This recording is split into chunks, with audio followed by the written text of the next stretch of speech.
Buchaiah dairy ఫార్మ్కి స్వాగతం. కొత్త వాళ్ళు ఎవరైనా నా ఛానల్ను సబ్స్క్రైబ్ చేయండి, లైక్ చేయండి, షేర్ చేయండి. మీకు పామ్ ఆయిల్ చెట్లు చూపించబోతున్నా. ఇవన్నీ పామ్ ఆయిల్ చెట్లు. ఈ రకంగా ఉంటాయి పామ్ ఆయిల్ చెట్లు అనేటివి. ఇవి ఎన్ని అంటే 4 సంవత్సరాలన్నర 5 సంవత్సరాల దగ్గరకు వస్తున్నాయి ఈ చెట్లు. ఇవి ఇలా అయితే 5 సంవత్సరాల వరకు చిన్న 4 సంవత్సరాల దాకా మనం ఏ పంట అయినా వేసుకోవచ్చు. ఇలా 4 సంవత్సరాలు వేసుకున్నాక దాన్ని బంద్ చేయాలి. ఎందుకంటే దాని కొమ్మలు దగ్గరికి వస్తాయి కాబట్టి అవి ఆపాలి. అవి మన పంట ఆపుకోవాలి. వీటికి పొతం చేసుకుంటుండాలి. ఈ కమ్మలు కొట్టేసుడు, గొర్రెలు కొట్టుడు, ఇవన్నీ దీనికి మనం మందు కొట్టుడు, నీళ్లు చూసుకుంటుండే వీటికి. ఇక కింద గడ్డి లేకుండా మంచిగా శుభ్రంగా ఉంచుకోవాలి ఎప్పుడు. అది పంట మంచిగా వస్తుంది, మనకు దిగుబడి కూడా మంచిగా ఉంటుంది. అది కింటలకు 2500 అంత ఉన్నది ఒక కింటలకు డబ్బులు. అట్లా మన ఒక గంటలకు కాపు మంచిగా వస్తాయి. మనకు 50 క్వింటాలు 60 క్వింటాలు గిట్టలుతుంది. ఇంకా వాటర్ కావాలి, బావి లేదా బోర్ ఉండాలి ఖచ్చితంగా. ఇది బోర్ వేసినాం ఇక్కడ. ఈ బోర్తో మనం వండే తర్వాత మనకు నీళ్ళు ఇవ్వాలి దీనికి. ఓకేనా? ఇది బోరు, ఇది చెట్లకు అన్ని సప్లై ఇది సన్న పైపులతో స్టిమ్మర్లతో. చిన్నప్పుడు ఇట్లుంటాయి, పెద్ద ఏంటంటే అట్లా వస్తాయి. కింద గొర్రెలు వస్తాయి. వీటికి ఆ గొర్రెలు ఈ ఆకులన్నీ కిందికి కొట్టేయాలి. ఇవి ఇట్లుంటాయి గొర్రెలు.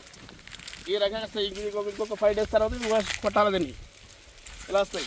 ఇది మనం 4 సంవత్సరాల దాకా మనం ఇలా పత్తి పెట్టుకోవచ్చు. ఏదైనా చిన్న చేనులో 4 సంవత్సరాలు అయిందంటే బంద్ చేయాలి పత్తి. ఇక ఓపెన్ ఉంచాలి. ఇవన్నీ 4 సంవత్సరాలు చిన్న ఉంటాయి చెట్లు కాబట్టి పత్తి పంట తీయచ్చు. ఇలా అందరూ వాడచ్చు. దీన్ని 4 ఎకరాల ల్యాండ్ కావాలి. దీనికి 4 ఎకరాల ల్యాండ్, వాటర్ ఉండాలి.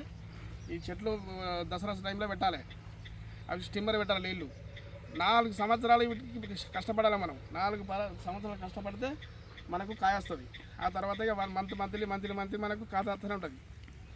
ఇవే తిరుగుతాయి. ఇక మనం వాటర్ స్టార్ట్ చేసినట్టే ఇవే చూసుకుంటాయి. వాటర్లో ఇవి ఉంటాయి. గోళ 5-6 ఉన్నాయి దీనికి గోళలు. ఇక చూడండి, అవి పెద్దవరిన తర్వాత అవి ఇంకో 15 days పడుతుంది అవి పెరగాలంటే.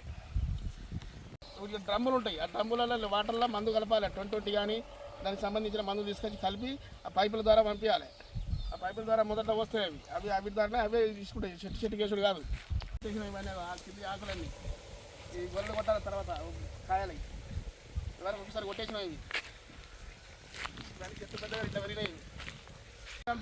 సాపు టైం లేదు, సాపు చేయాలి. దీన్ని మొత్తం సాపు చేయించుకొని నీటి గుంచాలి. ఎప్పుడు నీటి గుంచితేనే ఇది మనకు మంత్లీ కథ మనకు పైసలే. ఇక దీని మీద ఎప్పుడు పైసలు వస్తుంది. 4 years దాకా దీన్ని కాపాడాలి. ఇది కాపాడలేదు. మళ్ళీ ఎత్తు కూడా ఎట్లున్నాయో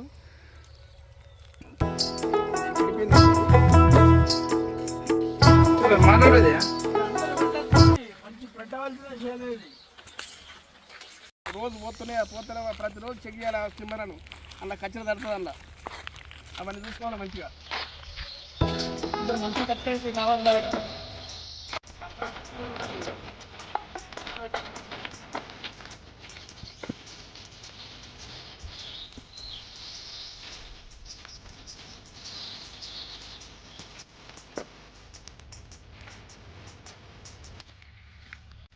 నీళ్ళు సప్లై మంచిగా తయారు చేయాలి. దీన్ని మెత్తగా తయారు చేసి జేసీబీతో పొక్కలు తోడాలి. పొక్కలు తోడిన తర్వాత మొలకలు దొరుకుతాయి. మొలకలు తీసుకొచ్చి మొలకలు పెట్టాలి. పెట్టిన వాటికి పిచికలు చేయాలి. మందు గడ్డి ఏదో మన కింద గడ్డి దొరికకుండా మీద అవి ఇట్లా కాపాడాలి. వీటిని అవి 4 సంవత్సరాలు అట్లా కాపాడాలి. కాపాడిన తర్వాత కాయ వస్తుంది. కాయ వచ్చినాక దాన్ని కాయ కొట్టి మనం వేబ్రిడ్జ్ దగ్గర, మన దగ్గర ఏ ఊరు ఉన్నా కానీ వేబ్రిడ్జ్ దగ్గర తీసుకుపోవాలి. వాళ్ళు వచ్చి సిద్దిపేట వచ్చి తీసుకెళ్తారు. వాళ్ళు సిద్దిపేటలో బండ్లు వస్తాయి. ఆ వేబ్రిడ్జ్ మన అడ్రస్ చెప్తే వాళ్ళు వచ్చి తీసుకెళ్తారు. అక్కడికి వచ్చి అలా బ్రాంచ్ మన వేబ్రిడ్జ్ దగ్గర ఏది ఉందో అది చెప్పాలి మనం వాళ్ళకు.